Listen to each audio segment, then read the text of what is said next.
How's it going, everyone? What's going on? It's Kyle Henderson of Bama Football on YouTube. I appreciate you guys joining me. Hit the thumbs up, like, subscribe. Coming to you on November 21st. Can I get a roll tide inside the comment box? You got Alabama taking on the Auburn Tigers this week at Jordan-Hare Stadium. I can't wait to talk about the Iron Bowl. And today, I want you to call in and give me your score prediction. We'll talk Alabama versus Auburn this coming weekend. I also want to get your take on Michigan taking Ohio State. And I think when you look to that game, it's going to have so many implications into this college football playoff talk that we've been having. So today, let's talk the Iron Bowl. Let's talk some predictions and some score, possibilities. Let's talk keys to the game. And then let's talk this Michigan-Ohio State game. So I also wanted to throw up a couple graphics today just to show you Alabama's offense at a glance. And what I mean by that is a scholarship distribution chart. I went through and added quarterbacks, running backs, wide receivers, and offensive line. Didn't have a chance to get tight ends. I will add that, and then we'll add the defense going forward. I think it's kind of the time of year when we start to look at the depth chart and from a larger glance. You know, you have a big season coming up with the transfer portal and all this stuff. So I think it's kind of a time when we start to look back and see where we're at from that vantage point. Now, these are updated odds from BetGM, okay? And I'll get to my callers in just a minute. So check this out. This is so important. All right, so these are fresh. These are brand new. This is per BetGM, MGM. So check this out. They now have Georgia at plus 225. Basically telling you these are like the national championship winner odds. So you have Georgia at the number one spot. Maybe we just, like I said yesterday, maybe we just have Vegas seed the teams, right? So you have Georgia plus 225. You have Michigan at plus 275, Ohio State at plus 500. And of course, those two teams play this weekend. And then you have Alabama at plus 700. And then you have Oregon at plus 700, Washington at plus 1200, Texas at plus 1400. And now Florida State, who was yesterday, they had plus 2500. They have dropped even further down to 3300. So it shows you right now we're focusing on those teams on the left along with that Oregon team that's red hot, and you have Washington. And of course, those two teams play not this weekend but next weekend, just as Alabama and Georgia will play next weekend in Atlanta. So we're about to go nuclear on the college football playoff ride, and it's going to be fun to check out. I did drop a couple resumes, and we haven't looked at Georgia's, and I know there's a lot of Georgia fans in there. So, okay, so you want to see how good this Georgia team is? How is this team not number one? I guess probably because they didn't have those two wins that they were looking for. But look at Georgia's resume right now, all right? This team is red hot as well, okay? 11-game winning streak, the two-time defending champ. We know that. Number 5 scoring defense, number 5 scoring offense, points per game, 40.4, points allowed per game, 15.09. Beat number 13 Ole Miss, beat number 18 Tennessee, also beat Missouri as well. The number 4 total offense, number 9 total defense, number 1 in the country on third down conversions, number 53 strength of schedule. That's kind of really their only blemish because they really didn't play anybody till this back 3-game gauntlet that they went on with Missouri, Ole Miss, and Tennessee. Still have to play Alabama in the SEC title. And of course, today the fresh odds are 225 to win the college football championship. You also have another team that we really haven't looked at yet in terms of kind of the resume is Ohio State. Now, look, Ohio State, I think they have elite weapons on the offensive side of the ball. I mean, clearly, Marvin Harrison Jr. is a fantastic football player, and I think the quarterback is spinning the football really well. 11-game win streak, 11-0 overall, 8-0 in the Big Ten, beat number 12 Penn State, beat number 19 Notre Dame, and take on number 3 Michigan next. Number 35 total offense, number 3 total defense, number 51 strength of schedule on Power Guru, And as I mentioned, they have elite weapons all over the offensive side of the ball and plus 500 odds to win college football titles. So Ohio State, right up there, and they have a big game this weekend taking on Michigan. So with that said, just wanted to kind of, throw that out there. What's up, Jackie White? I see you inside the comment box. Andrew Kennedy Carr, Conversational Podcast. Thanks for joining us. Dustin, what's up? Andrew, I see you inside the comment box. Javion, good morning to you. I appreciate everybody inside the comment box. Lila is saying, I know what you're saying. Let's go, Todd. Okay, before I get to my calls, all right, let's run through this real quick because I was thinking about looking at kind of the depth chart going forward and the scholarship distribution charts. I think it's fun to look at. So here's Alabama from a quarterback perspective, and I have this for the running backs, the receivers, and the offensive line. So put this full screen for you guys so you can check this out. So right now, these are the Alabama quarterbacks that are on the roster. So you have seniors, there's none. Juniors, there's none. Jalen Milroe, who's a redshirt. Tyler Buckner, who's a redshirt. You have Ty Simpson, who's a redshirt freshman. Dylan Lonergan and Eli Holsting. And then you have Julian Sayin, who is the incoming 5-star commitment. So there's everything from the quarterback perspective. What stands out to you? And what stands out to me is the fact that this is a young quarterback room, and I have a strong feeling that Milroe's coming back for the 2024 season. So you start to look at the quarterbacks, that you have on the roster and guys that can move in and move out. There's some ultra talented younger quarterbacks in this room and still not even in this room yet, as you have Julian Sayin still. He's committed right now, still has to sign the official paperwork. But, as you can see with the quarterbacks. Here are the running backs. You have 2 upperclassmen. You still don't have a commitment from that class of 2024. I'm sure that'll change. But when you look to the seniors on this team, Jace and Roydell, no juniors. And then you have your sophomore, Jam Miller. Your freshman is Justice Haynes and Richard Young. Another young group. This group next year is going to be ultra dynamic. Because now you have Jam Miller as a junior, and then the younger guys, Justice Haynes and Richard Young. That running back group next year is going to be just. I would imagine that running back group next year is better than the running backs this year. And I think these guys have definitely done a great job being serviceable. None of them. Jason Roydell, they're not like breakout type guys. I think they've done a fine job while they've been in Alabama, but there's a different level of running backs that we've seen in the past, and nothing wrong with Jason Roydell at all. These guys could very well carry Alabama to a national title game. I just think with Justice and Jam and Richard, that is an ultra talented group coming up in the back end. All right, let's look at the wide receivers. Hang tight on my calls. I'll get to you guys in just a second. The receiver room, there's a lot of names, and look at so again, it's like this team, and someone, when I talk about the youth of this team, someone's like, you're making excuses because they're not performing, whatever.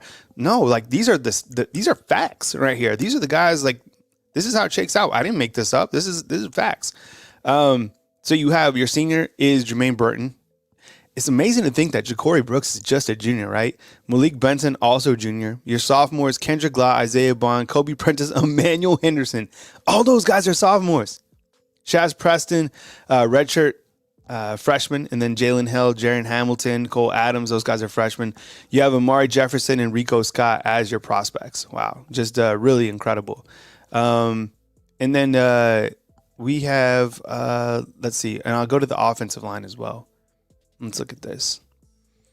And again, it's like, you're like, yeah, they're young. So you have Darian Dalcourt, who will be gone. I think Seth can come back if he wanted to.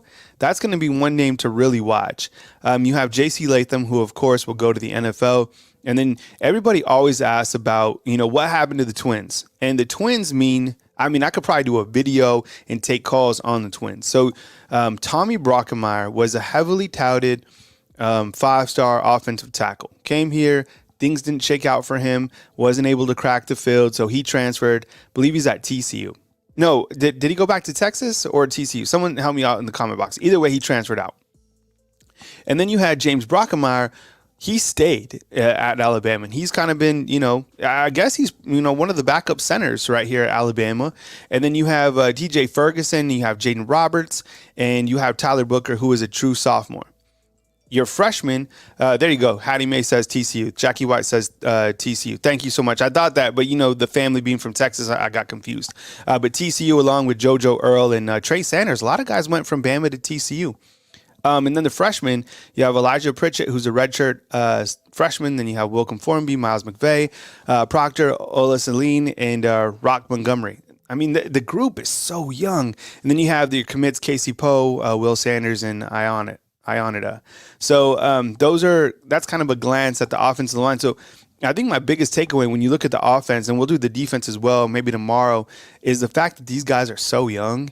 It's a very young team, and I'm really excited to see kind of, how this team not only finishes out the year, because that's what we're here to talk about, but also, how these guys emerge in the back end. With that said, let's take some calls, and let's get the party started. We got a 601, and let's do it right now. Hey, here on the line with Kyle Henderson. Who am I on the line with, and where are you calling in from? Good morning, Kyle. It's Jake Pensacola, currently in Kentucky right now. What's up, Jay? I appreciate you, man. How you doing? I appreciate you calling, man. I can't complain. How are you today? I'm doing great, man. Off to a really good start, and just eager to talk about this Iron Bowl. First of all, let's get your let's just jump right into it, man. Give me your score prediction for the Iron Bowl this weekend. I'm gonna go 42 to 20. 42-20. Okay. 42-20. So I was listening to Hugh Freeze, his press conference from Monday. So he opens up and he was talking about the fact that he was so disappointed and embarrassed about what transpired against New Mexico State.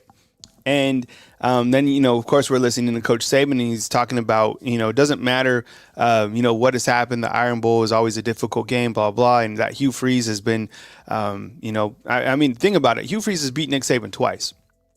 But with that said, Hugh Freeze said that they have to be able to establish a running game against Alabama.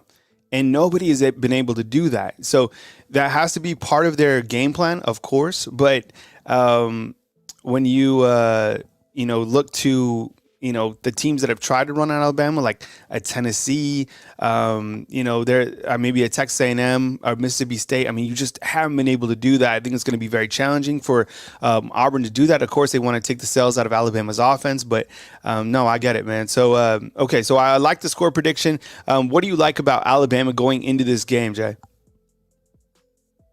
I like the mindset of them being focused, of not worrying about Georgia right now, and I like the response of Jalen Miro when they try to ask him about Georgia, and he said focus on the task at hand. And I seen the interview on some what they call it, the big dogs or whatever. Mm-hmm. They interviewed Tyler Booker, mm-hmm. and they were asking about how better the offensive line for getting, and they were asking him about Jalen Miro and he said it makes it easier that Jalen Miro reads again quicker, like versus having to protect him for 3 seconds versus mm-hmm. 8 seconds, mm-hmm. and so it makes it easier. And Tyler Booker also said by him stepping up in the pocket, it helps him out as well too. Mm-hmm. So I wanted to see Jalen Miro. I'm glad to see his progression and him being able to step up in the pocket, him being able to read, make his read quicker, because I think that makes the offensive line gel together. Mm-hmm. And makes the offensive line better. So I mean, I like the mindset of this team that they have right now, and defense, of course, lights out. And my only concern is Tristan Marshall. Like it's mm-hmm. my only concern, but besides that, everybody else is. I feel it's going to be a dominant game, in my opinion.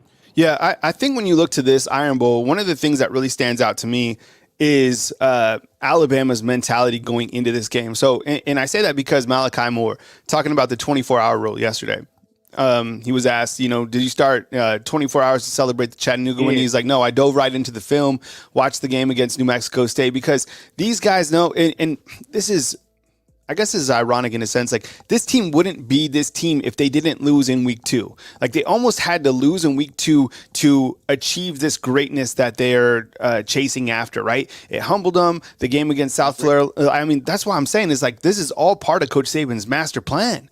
And I mean, a lot of people have been talking about that it's too little, too late. And there's been some callers that have said, look, what Alabama is doing is great, but they're basically, people are still living off, the first 3 weeks of the season.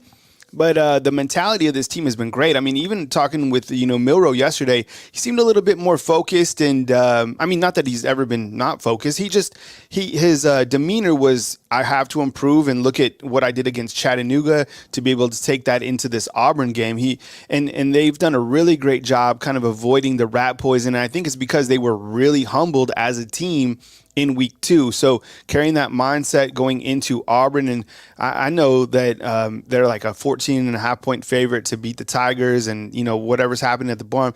Regardless, playing on the road against an SEC opponent is going to present a ton of challenges. This rivalry game is going to be challenging. This environment is going to be challenging. This is Auburn's Super Bowl. They've clearly been prepping for Alabama for 2-3 weeks. I mean, even one of Auburn's I think it was a defender after the game. He's like, look, we overlooked these guys. We're looking to the next game. So when you do that, you fall into that trap, and Alabama cannot fall into that trap and be thinking about the next game, which is the Georgia Bulldogs, right? That game will come. These games will come. But this game up next is an elimination game against a team that you can't overlook, because we all know things go strange, down at the barn. Okay, Jay, before I move to my next caller, man, give me a quick take on Michigan and Ohio State, and who do you like in that game? To be honest, I like Ohio State, Mm-hmm. but I think Michigan has a lot of they had their best against the wall, Mm-hmm. and I feel like they're going to prevail.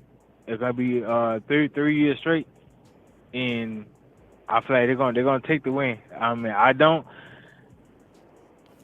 Yeah, I give Michigan. I give Michigan actually because I feel like it'll be a repeat of last year, and they might beat them by 20 like they did last year, which I don't understand. I mean, I understand the head-to-head thing or whatever case may be, but I just feel like they're gonna win, and we need Texas to lose, and we're gonna be in. So I have a different opinion about that. I'll talk about it tomorrow.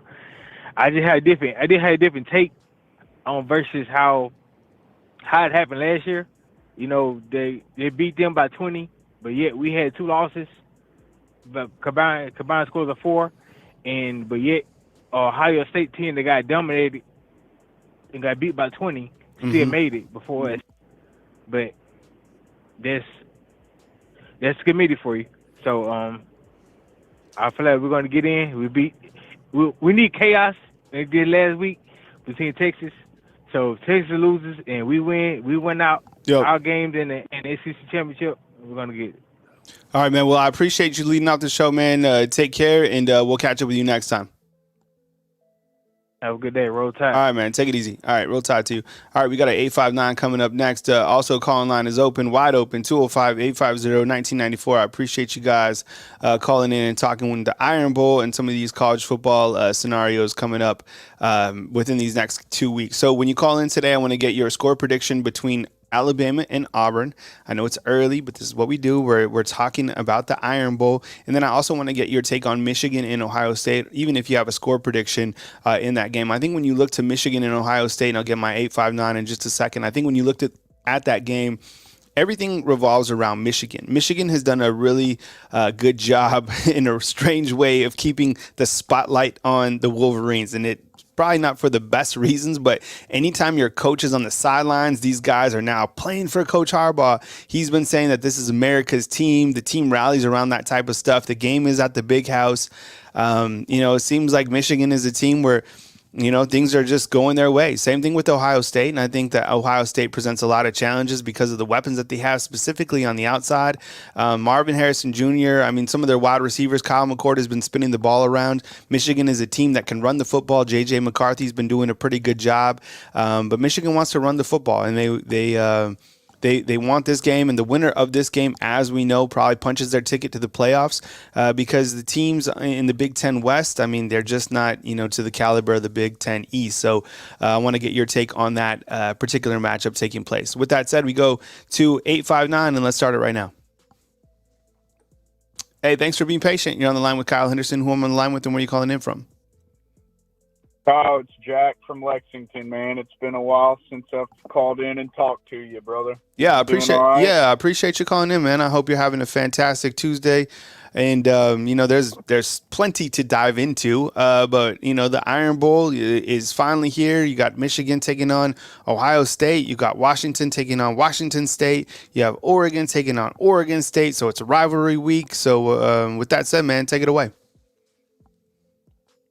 All right, man. Score prediction, Auburn, Bama. Bama is going to do 35. Auburn will put up 10. I think Auburn's going to come out hot. They're going to have a chip on their shoulder from last week. Freeze to have them motivated. Mm-hmm. And call a spade a spade. Hugh Freeze is a hell of a football coach. People might judge him for personal stuff or any of that kind of crap, but Saban has respect for him, and if Nick's got respect for him, then the guy's legit. Mm-hmm. And he'll have them ready to play. Now, they don't have the caliber weapons that Bama does. The country knows that. It's all about Bama's mindset going into it, not looking at it that way, but treating them like they're the best team we're going to play, because guess what? This week they are. Mm-hmm. So to another point about what your last caller said, which I thought was great, tell me, dude, you kind of hit it too, that week 2 loss to Texas, I feel like, and I'm not looking ahead, but even for this Auburn game, even for the Chattanooga game, Tennessee, LSU, blah, blah, blah, Georgia, it doesn't matter. Because this team has been playing where a loss is you're dead, I feel like that has made this Alabama team so dangerous. Yes.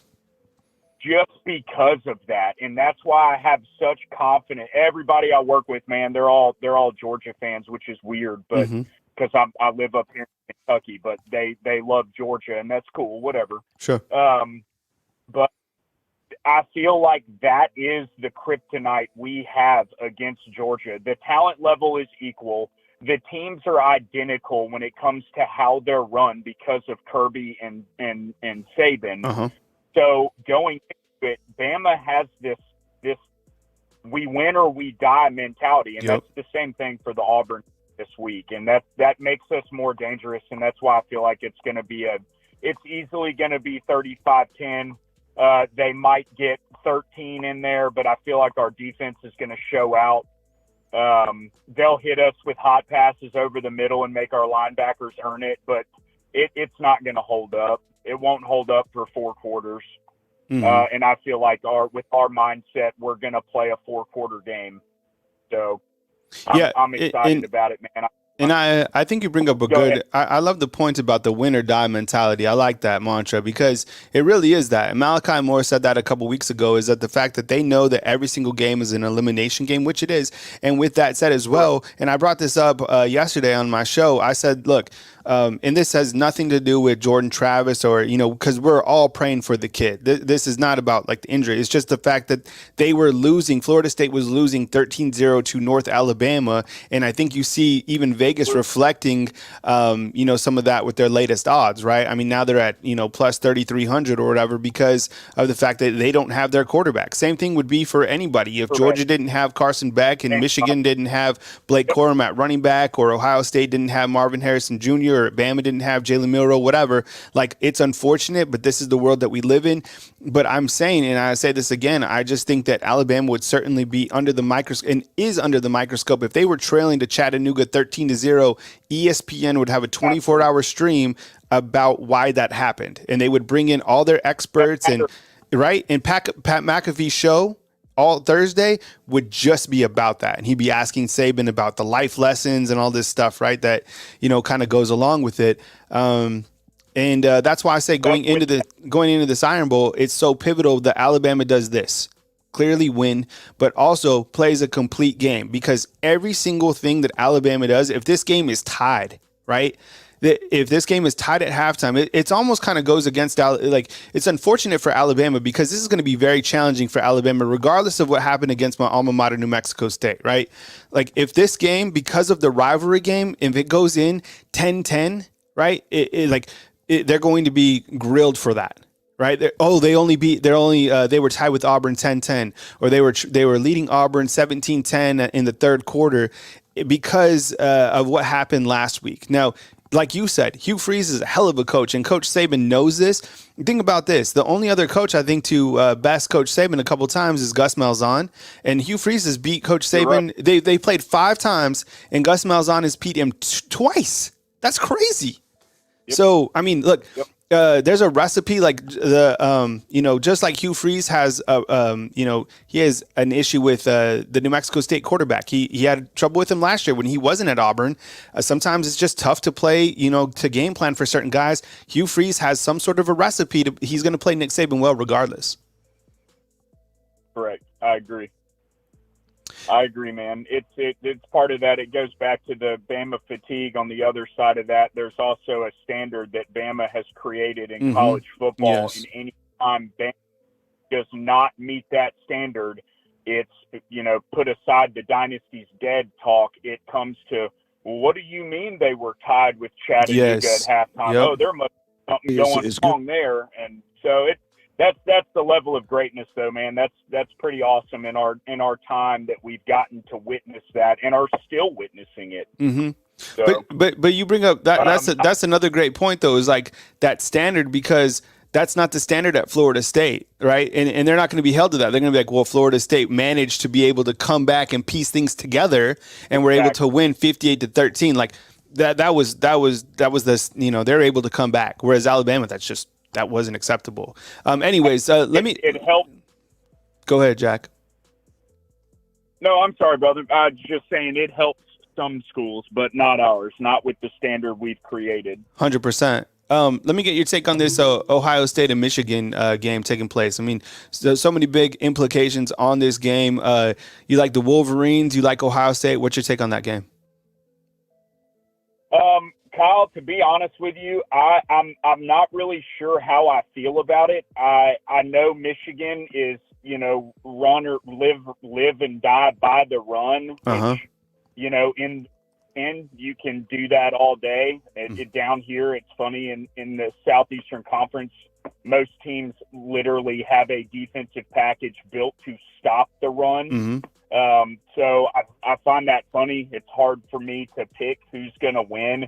Because it's at home, I feel like Michigan, my gut tells me, has the advantage. If Ohio State can shut their run down, Ohio State's winning. I mean, I don't care who comes to play. If Ohio State stops the run, it's a done day. I feel like the Big Ten, and I'm sure there's people listening or will listen to this, the Big Ten's a joke outside of 2 teams, Michigan and Ohio State. So the fact that both of them are, 2 and 3 in the playoff rankings, to me is a joke. Whoever loses should be out of the top 5. I hope that's the case, but with this committee, it's crazy. I'm going to say Michigan's going to pull it out. I'm not going to waste your time and give you a score just because it's at home. But I hate Jim Harbaugh, so I hope Ohio State wins. Yeah. I should have said that. I don't hate anybody. I'm just not a fan.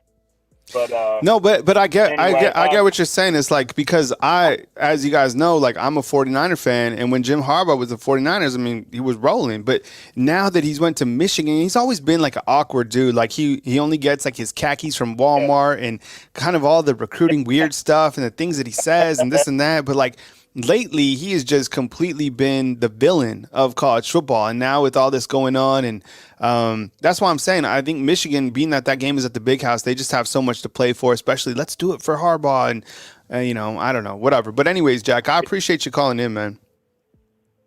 Hey, Kyle, can I say one more thing and I'll leave you alone? I'm sure there's people waiting, but I wanted to drop something on you as something to stir around in your thoughts. And I'm not trying to delve back into where Bama's ranked 8th in this committee and all that, but hear me out and then I'll just hang up. Because I've been wanting to call into you for the last couple of days to pick your brain on this. All right, so next year starts the 12 playoff, correct? Yes. Okay, so this is the last year of the 4-team playoff. We have one representative from the SEC, one lone guy in there, the AD from Kentucky. Yep.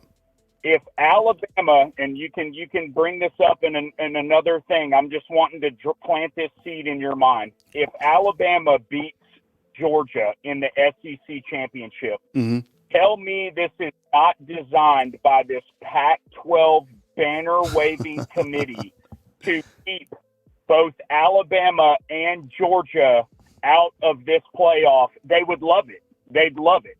Because next year, when you open this format up to 12 teams, there's going to be 5 SEC teams every year in this 12 playoff, dude. Come on. I know you've thought about this, and I'll hang up on that note. I love your show, man. Keep it organic. You're doing great, and I appreciate all the people behind me letting me blow a bunch of hot air. All right, man. Take care. All right, man. Take it easy, Jack. A couple things. So, this particular season, the Kentucky athletic director who sits on the board had the opportunity to see both Georgia and Alabama head to head.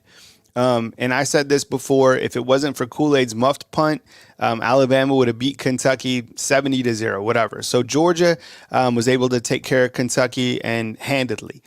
And then Kentucky went on that tough back end stretch and, Alabama kind of did whatever they did. So his feedback to the committee, I'm really curious in, because he saw them both, like front row seat, none of this, like I'm just representing the SEC. No, like Kentucky got drubbed by the Bulldogs and the Crimson Tide. Next year, you're going to have 12 teams make the playoff. And you got to, like, when you look to the 12 teams collectively, I mean, you could probably have 4 or 5 teams, vying. That's what we're going to be talking about next year, right? Headlines before the headlines. Will 5 teams from the SEC make the field of 12? And you have the Pac-12 right now.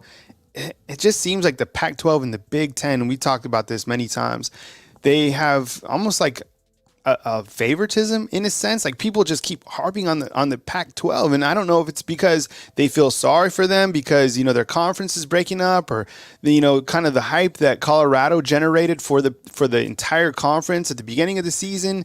I don't know. We've never talked about the Pac-12. With that said, I mean Washington's certainly balling out. I was listening to some ESPN, college football reps talking about the fact that they feel that Washington could jump up to the number 4 spot. Kirk Herbstreit was raving about Washington. Oregon is a team that is super high. I mean, you see that Vegas even has them higher than Washington. Bo Nix favored to just walk away with the Heisman Trophy. Oregon is a team that is number 1 in scoring offense. They're up there with scoring defense. We've looked at their resume before, and they're just absolutely rolling. And the Pac-12 has so much headlines this year compared to the years past. And then you have the Big Ten team sitting at 2 and 3. We got a super chat coming in. This game scares the hell out of me. Every year that we go down there, Auburn's QB play is terrible. 100% agree. We make them look like a Heisman candidate. Yes. Bo Nix, it was crazy.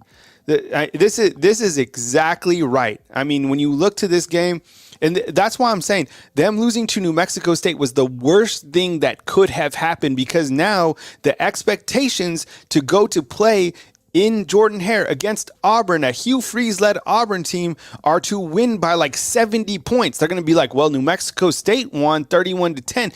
Honestly, what's going to happen, because New Mexico State, people don't know that New Mexico State has won 9 games this season, right? They think New Mexico State, that when I went there, they didn't even win a game, right? One year, they didn't even have a season. That's the team that is in the people's mind of New Mexico State. This isn't that New Mexico State this year. They're good. They have a really good coach. But now Alabama has to, in the minds of people, they're going to be like, well, New Mexico State beat Auburn 31-10 at Jordan-Hare. Why couldn't Alabama do the same thing? This game is probably going to be tighter than that game, which is crazy, but that's how this game is.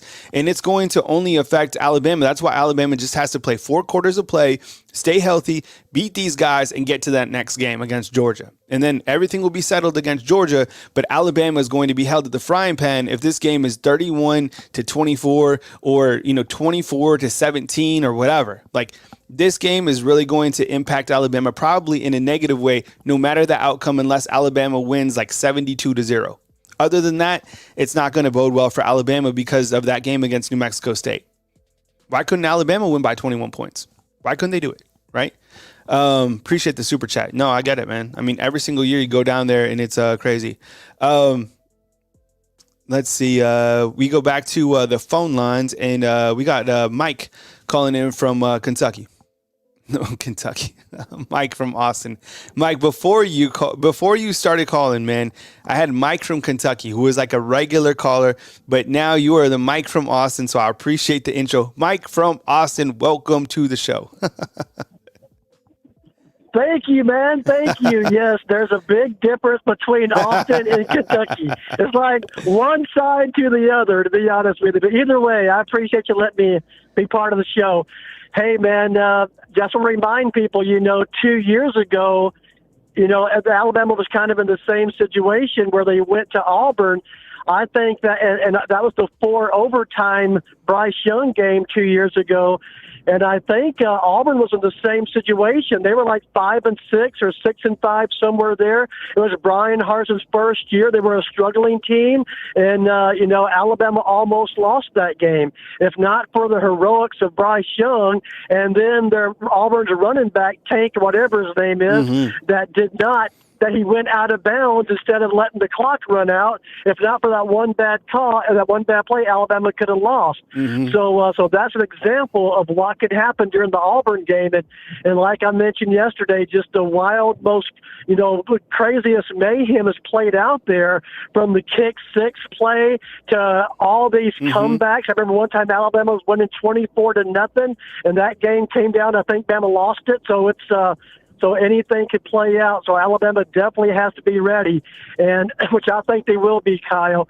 And in this, definitely, Alabama can be 11-0, and Auburn can be 0-11, and I'm still not taking it for granted just because I know the history of what can play out in that game. Yeah, I mean, no matter. That's why I just said it. I mean, and I was Tank Bigsby. This game is weird every single time. I mean, it's especially when it's over. Though it's stranger when the game is at Jordan Hare. I mean, when it's at Bryant Denny, it still has a little bit of weirdness, but down there it's way weirder. By the way, you guys saw that my credentials were denied, so I'll be watching the game here from Tuscaloosa. But the good news is they got I got approved to go to the SEC title game, so that's strange. Mike, let's switch gears just for a second. Ohio State, Michigan play. I know you've been riding on Michigan, for a long time, but I kind of think that Michigan's going to beat Ohio State. It seems like, things keep going well for Michigan. You got the slap on the wrist with the 3-game suspension. Even if Harbaugh doesn't coach, the rest of the season, whatever. I mean, this team is now playing for Coach Harbaugh. What's your take on Michigan, Ohio State this weekend? Who you picking? I think Ohio State's going to beat them. I think most people are picking Michigan, but I think Ohio State's going to beat them. And there's 3 or 4 reasons why. One reason why is because Michigan simply can't cheat anymore. They got caught cheating, which they did cheat, and they are cheaters. So they got caught cheating. Now they can't cheat anymore. And you look, ever since that scandal came down, Michigan really hasn't been blowing people out of the water these last couple of games. Like, I believe they barely beat Maryland last week.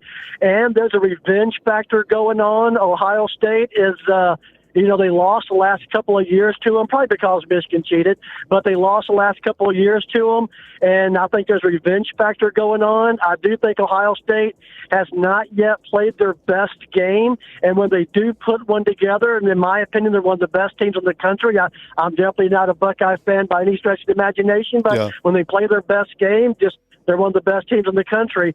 And Michigan, man, their hardest game so far has been Rutgers, man. They're, Kyle, in my opinion, Michigan is a bunch of posers, man. They're not only cheaters, they're posers. And I do believe that this weekend they're going to get exposed by Ohio State. I have no dog in the fight. But whoever loses, they need to fall out. They need to fall below Alabama. That's my opinion. That's my only worry is, whoever the loser is, they're still going to be ahead of Alabama. But anyway, I am taking Ohio State in that game, though. Lisa Tedford is saying, I think this year will be better for Bama. We're talking too much about the voodoo weirdness. We need to show we have faith in our coaches and team. Roll Tide, let's go get them. So, on that note, I was thinking about this, Mike. So yesterday, Tommy Rees is up for the Broyles Award. The Broyles Award goes to the most outstanding assistant coach in the country. Some big time coaches to win the award, from Alabama. I think Steve Sarkisian won it. Anyways, I was thinking Tommy Rees has been nominated, but really, why wasn't Kevin Steele?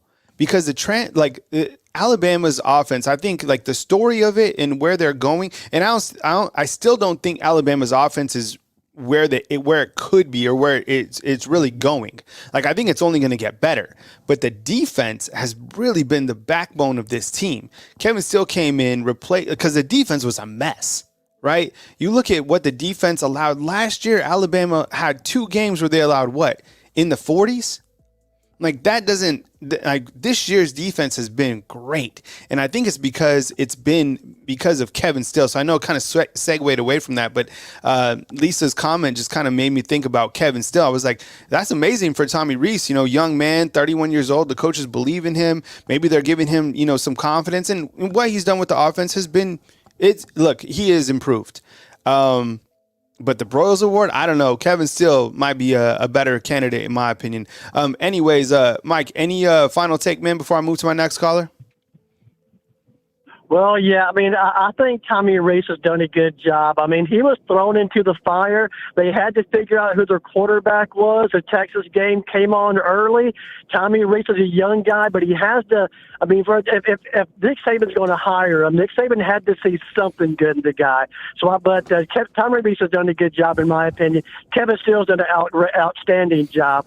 But one thing real quick, Kyle, I'll remind people that what kind of follow-up on your last caller said, I think the committee is under pressure to deliver the highest market TV teams. Because you look at what college football is nowadays. It's money. It's big money. NIL, but bigger money is this TV money. These billion-dollar packages they sign with ESPN and CBS and all these other stations. Well, these TV stations, these executives, they want big marquee games. They want a Michigan versus Washington game. Much more than they would have a Ole Miss versus New Mexico State game. Believe me, they want big market, big TV games. And you got to realize, as far as population, there's more people in Metro Seattle than there is in the entire state of Alabama. So it's a population thing. It's a money game, and absolutely they're driven to put these big marquee, big market teams together, and that's why you see all the love for the Pac-10. That's why you see all the love for the Big Ten posers. But they're under pressure to do that, absolutely. But I just hope they're fair. And from this point, there's the championship games are here, the rivalry games are here. There's going to be fallout. And like Florida State, it's already done. They're going to have to play Louisville in the championship game. I think Louisville's a number 10 team, and Florida State's got to play at Florida. Just an example. So there's going to be some fallout.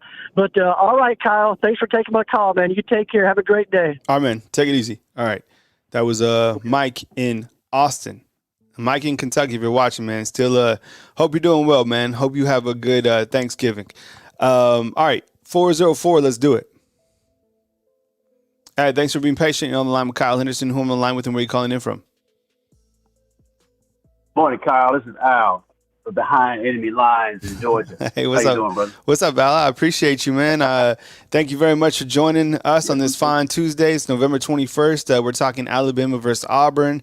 Of course, all the other trending topics right here. And, man, I've been looking at, like just the transfer portal names that have started to been coming out. I mean, it's amazing. That's why I'm saying to everybody out there, like the recruiting has changed. Like, yeah, we followed the 4 and the 5 stars, but nobody knows who's going into the portal. And now teams are just going in there and rebuilding their team, rebuilding their specific needs. I mean, it's much more impactful than the recruiting. You still have to do it. And think about how challenging that is, from an organizational standpoint. You got to get the younger guys in, tell them, just wait, you're going to play one, like eventually, but the transfers are coming into play right now.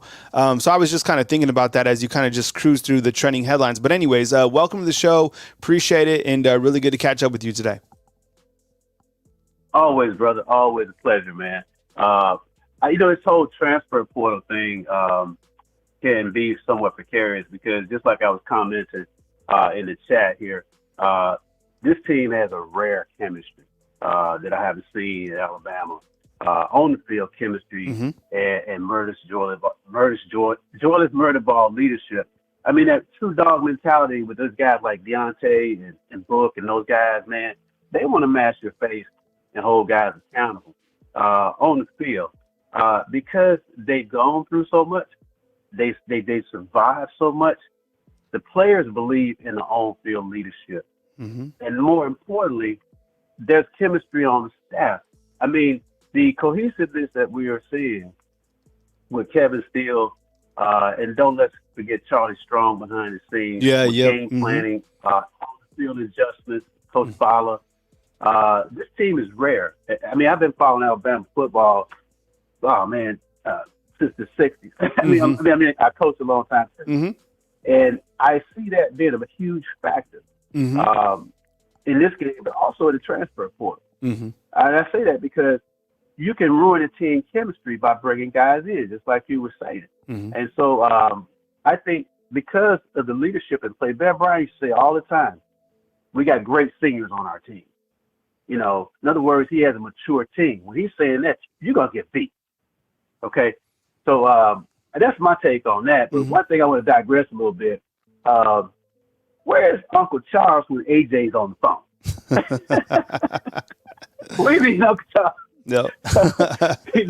For AJ. Yeah, maybe in the off season we'll do some collar versus collar. We could pair them up. You know what I'm saying? We have like AJ from New York versus Uncle Charles. We could do a couple like college football sound offs and just have the fans go, and I'll just be the moderator.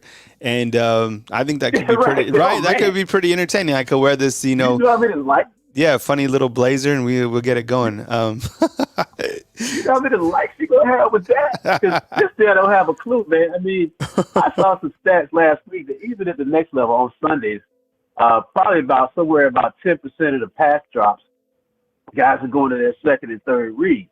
So most of the guys, they're scheming plays, they're featuring guys, they're trying to play the matchups to get a guy open. So you ain't looking for two. You're trying to get the guy open. So AJ's talking about Milroe doesn't know how to read. Milroe's execute the game plan, but I digress. That's not what the show is about. He's an idiot. But I love him on the show because he gets people fired up like me. And I'll be getting out of character and start talking to Matt. Okay. But about the Michigan game, Kyle. Close to the call. I don't think Michigan is built in a way, all things equal, to beat an Ohio State team. They match up because Ohio State's not going to let Michigan run the ball 32 times straight. It ain't going to happen. And Michigan hasn't shown a propensity to stretch the defense vertically, take the top off. So which means they're playing in a compressed field. So the wild card factor for them to win the game is McCarthy. Can he make some plays with his feet? That kind of thing, and that's and on the converse of that is quarterback play for Ohio State. Can he hold up under the pressure of playing in the big house? So I personally, if Ryan Day don't pull a Ryan Day and call a good game and Michigan Ohio State hold up the ball, they win in a close. Yeah, I mean, it's just, I mean, that game is all eyes are going to be on that kickoff at the big house, and things are going. This is what I'm really curious about, Al. And we're on with Al from Georgia, by way of Tuscaloosa. Is where the loser of where the loser of that game is put in the next playoff rankings. That's going to tell us so much, right? Because like Mike from Austin was saying, you lose and you're out, right? I don't know if that's necessarily going to be the case. I mean, these guys are 2-3. And the reason I'm scared about that is because you have some of these games where these top 8 are playing each other, right? And where are those teams going to go? The Big 12, the Big 10 committee has the AD from Michigan on the seating committee. Where would Michigan go? Where would Ohio State go? And with those Pac-12 teams that everybody loves in that committee room, when Oregon and Washington play, let's say Washington loses, where is Washington going to go? And are they going to be another team that kind of boxes out Alabama? So I'm curious about that. And that's going to tell us a lot about the final rankings, in my opinion. Of course, I'm in that group that if Alabama is able to take care of Auburn and take care of Georgia, that they're in regardless of what is happening, because they're going to take the SEC champ. But I think we learn a lot based on where the loser is ranked in that game. Yes, sir. Yes, sir. If you put a good indicator up with the odds of the national championship game, which I thought was very interesting. It looks like, based on that stat, if Bama can, first of all, take care of Auburn this weekend, which I know we're going to do, and then deal with Georgia, they're 700 plus 700. Okay? All right, so that puts them ahead of Washington, which is 1,200, which is, to me, based on that data, it looks like everybody knows Bama's one of the best 4-5 teams, and Washington is not. Yeah. So if Washington loses and Bama wins, hey, I'm going to tell you, it's going to be hard to keep us out of there, okay? Because right there, with that stat is telling me, if we're in, we got a shot at winning it all. We're hot. Everybody knows that. Urban Meyer from everybody, all the prognosticators know that. But your callers have nailed it. There's some Bama hate out there. They're trying to keep us out. I say keep us out this year, and you'll piss us and Georgia off, and you'll have to deal with both of us next year. Okay, how about that? Okay, so keep us out. Don't keep us out. We'll win it. The SEC will win it for the next 3 or 4 years, and you can't do nothing about it. You can't stop it. We'll do the Michigan on you. We'll run it 32 times straight, and you can't stop it. You know what? Okay. So if Jarvis is inside the comment box, or anybody else that could help this, I need help on this. Is there a website that projects future or current odds? So, for example, like, is there anywhere that has odds, like if Alabama and Texas played right now, like almost like future odds, and who would have the edge? Because I think I've seen it maybe on the Action Sports Network. Haven't been able to find it. And the reason I ask this is because look at Alabama right now, plus 700 to win the title, and look at Texas right now, plus 1,400. Like, that tells you right now, and this is from Vegas, like if these two teams were to play, whether it was in Austin or back in Tuscaloosa or neutral site, I think Alabama's a favorite again in each of those 3 settings. Same thing with Alabama versus, I guess, Oregon. That would be a pick 'em against Washington. Looks like it favors Bama. I'm just kind of going off, the overall odds. So I'm kind of curious in that, because I think that is a major telling stat with Alabama. And the reason I say that is because last season, once the season was completed, Coach Saban started talking about that. He said we would be a favorite against all these teams that were in the playoffs. I think he said a stat like that. And now the numbers are right there in front of you. These are the best teams. I would love, this would be a fine playoff, right? I mean, these are the best 4 teams, right? That would be the playoff. If you look at that right there, that is it right there. Those 4 teams, right there, are playing the best football of anybody in the country. Say what you will about Washington. They got a lot of window dress and they chunking it all over the field. But nobody's hit them in the chops in 4 quarters like either 4 of these teams. Nobody. Yeah. Nobody. Nobody. One other thing here about the Auburn Alabama game. Okay, let's just say this. I'm gonna say it. I've been on the planes for the games. I've been down there and been in that environment. And this team, I'm just telling you, this team is a rare breed. I mean, I don't watch a lot of Alabama football because they got chemistry. These guys love playing for each other, man. And that, I think that because now they have they have a true leader of the team with Jay Mill. Mm-hmm. And he's the kind of guy, he's just staying in the moment. He's so locked in that we're going to build that game plan around him, okay? And he's going to lead us. I think he's going to play composed. He's going to take his game to another level. The guys, he's primed and ready because that's what happens to good teams when they start peaking, especially when your leaders start to peak and mature. I've been around coaching a long time. And when you get these guys kind of locked in, and let me throw this at you. If they win this one, that's 4 years in a row of beating Auburn. Okay, so there's a game within a game going on here that's not in Atlanta in 2 weeks.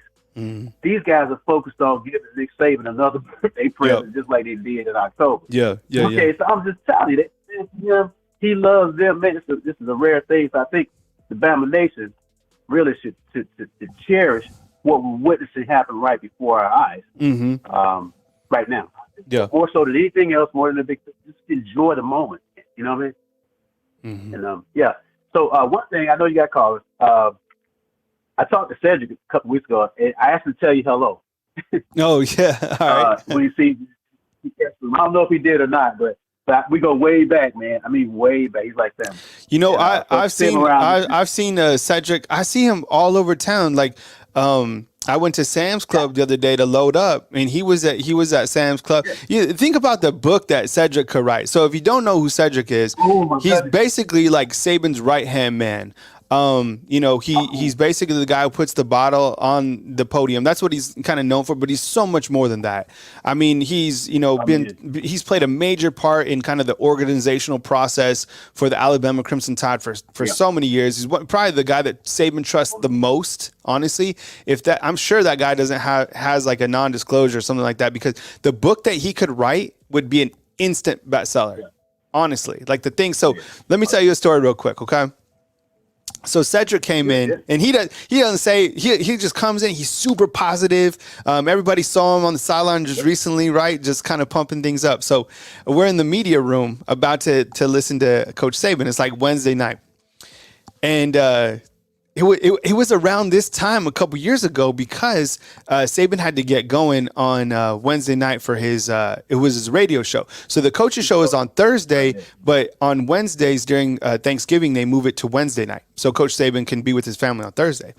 So he came in, he's like, yo, I got to go on Wednesday. He's like, I'm late to get Coach's meatloaf. And we're like, what? His meatloaf? And like, yeah. And he was like, Saban thinks it's from this restaurant that no longer exists, but he just goes to Blue Plate and gets like a similar meatloaf. And so, because Coach Saban like has never known the difference because it's just meatloaf, right?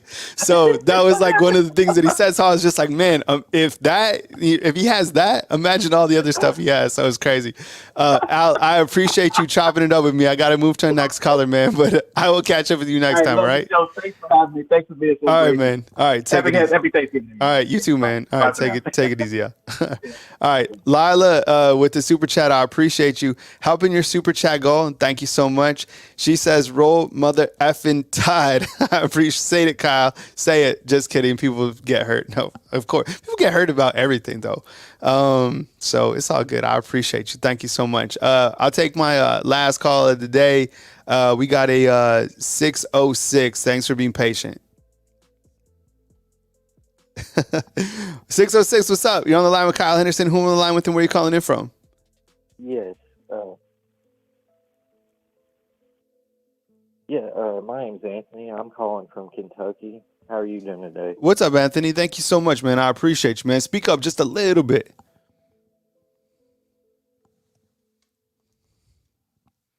Okay, can you hear me? Yeah, you that's much better, man. Go ahead. Take it away, man. Welcome to the show.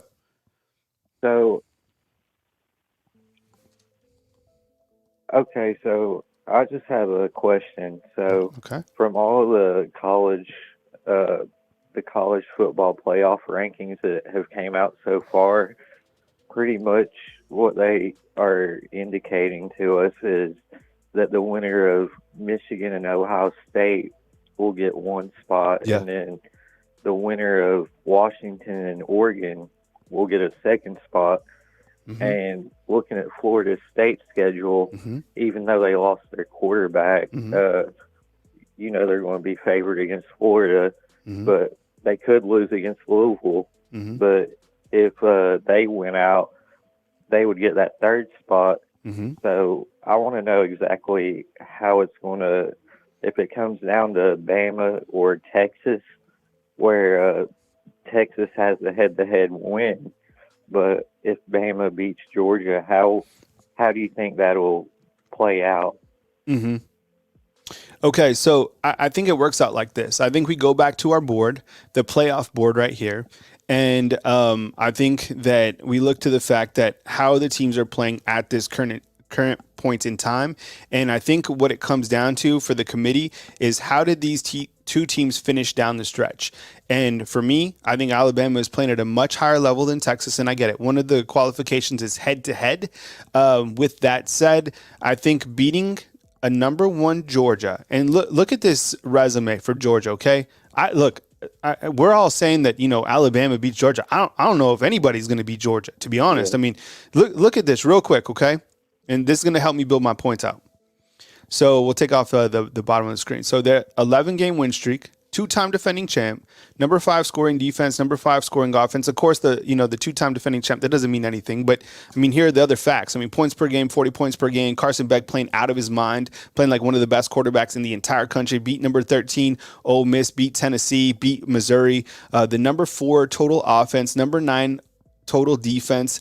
I mean, you see all the stats, right? Plus 225 to win the entire college football title. So what my point is if Alabama is somehow able to get to, to beat this team, and they very well could, I think a late season win on a huge stage in the SEC title game against that Georgia team supersedes their week 2 loss against Texas.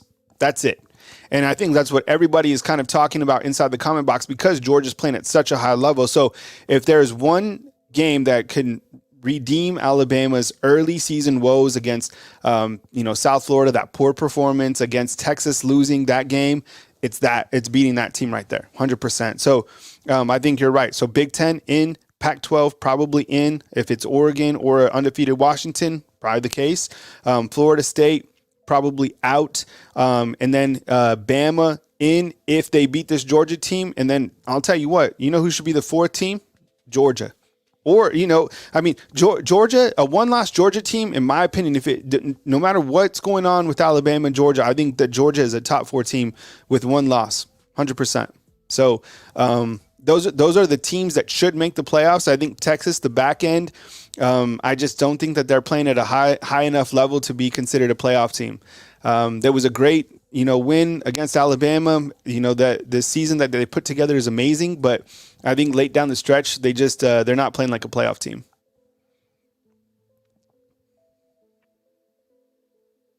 So, say it does come down to Bama or Texas, and Texas is a 1-loss Big 12 champion, and they did put Bama in before them.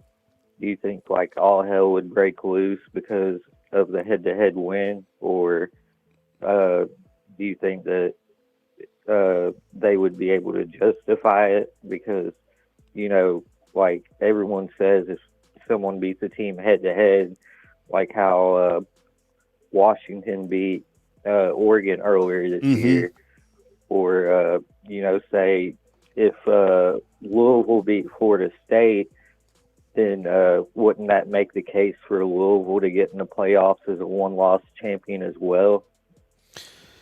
I think the ACC is pretty much out, to be honest. I mean, if Florida State somehow wins and finishes out, they're going to have a right to say that they deserve to be in. What about this weird scenario, Anthony? What about this, okay? Let's say that, Florida State's out. So you have the Big Ten champ, you have the Pac-12 champ, and then you have Bama. Bama wins the SEC, okay? And then you have Texas that wins the Big 12. What happens if this happens? Yeah. What happens if Texas gets in, so that's the 3rd team, and then they take Georgia over Bama because of the head-to-head loss to Texas, and they did it last year when they took TCU into the playoffs, even though they lost the title game. They said their overall resume put them in. And this resume right here that Georgia has is pretty damn good. So, I mean, I could totally see that happening too. Can you imagine that? Yeah. Alabama runs the entire table, beats this team, and is still left out of the playoffs. I don't know if that'll happen, but last year, I mean, I couldn't believe that TCU, a team that lost their championship game, still made the playoffs. How does that even happen? I don't know, Anthony. Those are some good questions, man. But I appreciate you calling in. Call again next time. I'm sure there'd be kind of where like finish out, Anthony. What you got, man? Sorry about that. One more thing I want to say real quick. Yeah. I really think that everyone's been doubting Washington all year, but I've watched them play a few times, and like everyone says, when they play Oregon again, Oregon's just going to blow them out. But I kind of think Washington will be the Pac-12 team that gets in, along with Michigan and whoever wins the SEC. And I'm still debating on Florida State or Texas to be that last team, but thank you for having me on the show. Absolutely, man. Appreciate it. Thank you so much. See ya. All right, Anthony calling in from Kentucky. You know what? Just thinking about it, I mean, there was one year that Bama didn't even make the championship game, the SEC championship game, and they made the playoffs and they won the title. That could be like, you know, basically like the one-loss Michigan team or the one-loss Ohio State team. Imagine how pissed off people will be this year. Bama didn't play in the SEC title, lost a game, and then made the playoffs and then won the whole thing. So, I don't know. Don't bet against Coach Saban in the Crimson Tide. This game is going to be tight, regardless, in my opinion, against the Georgia Bulldogs, regardless, or against, of course, against Georgia, but against Auburn. I don't know. 14 points. I guess, you know, people in the comment box have been saying, you know, it's going to be a landslide. I got my boy Toby text me his score prediction for this game. Let me put this up. He said that Alabama. Toby's the biggest fan in Leeds. What's up, Toby? I appreciate you watching. He says Alabama 58, Auburn 13. So people expecting Alabama to roll. Let me know what you think inside the comment box. I appreciate you guys watching today. I hope you have a fantastic Tuesday. This is a great week. We got Thanksgiving. You have, you know, Alabama versus Auburn and Iron Bowl. The weather, a little bit rainy, but overall, it's been beautiful here in the state of Alabama. Thank you for watching. Hit the thumbs up, like, subscribe. Coming to you from beautiful Tuscaloosa, Alabama. Kyle Henderson, Bama Football on YouTube.